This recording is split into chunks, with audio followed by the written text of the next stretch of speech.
Hello. Today I'd like to tell you about how to score a high band score in IELTS speaking test. Speaking is not very simple. Let's say that someone asks you, "Have you eaten?" What would you say? Normally, maybe you would say yes or no. That's not enough.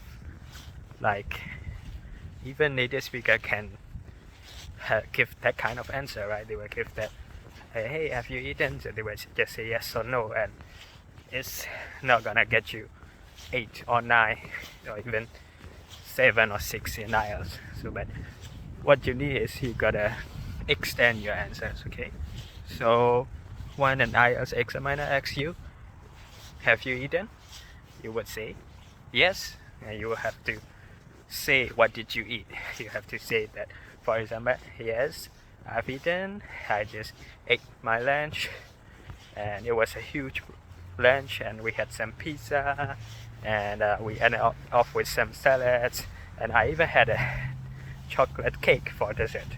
So something like that. So you're gonna have to extend your answer, right? You're gonna have to say what you eat, how you eat, was it delicious. Use a lot of adjectives to describe. There are a lot of specific vocabulary to extend your answer. So by extending, they're gonna know that you have a very good command of English, and they're gonna know that you can illustrate your idea. So the goal is to show that you're articulate, you know a lot of vocabularies, you have this kind of level in your English, something like that. So speaking is like they're not gonna like test you, right? For listening and reading, yes, they're gonna test you. They're gonna have blanks for you to fill. They're gonna give you some choices to choose.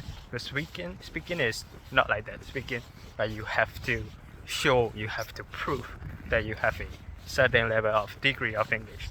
So you just have to extend your answer. So there are a few methods for extending. You can easily explain. You can give reason for every answer that you give, and you can also compare. You can compare with the past.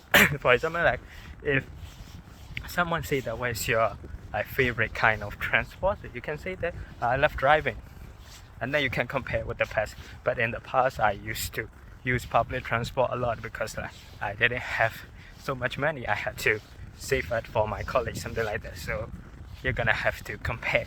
Another thing is a given reason. You can always give reason.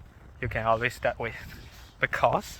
You can always say that this is because, that's why. You can also give results, and you can also extend everything that's connected to the question is fine. If they ask you where you live, you can give your location.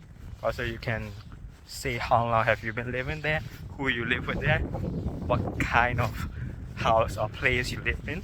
So those things.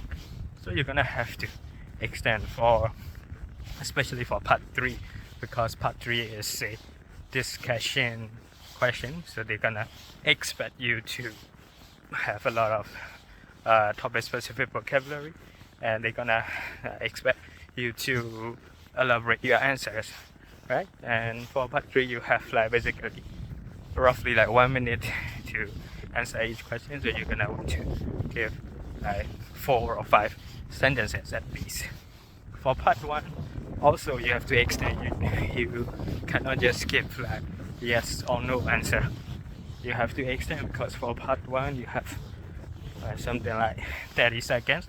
So 30 seconds is not a long time, but if you just say yes or no, it's gonna finish in 1 or 2 seconds. So you have to extend as much as you can. So part 1, roughly, you're gonna have to give 2 or 3 sentence answer. So that's it for IELTS speaking test. So don't forget to extend.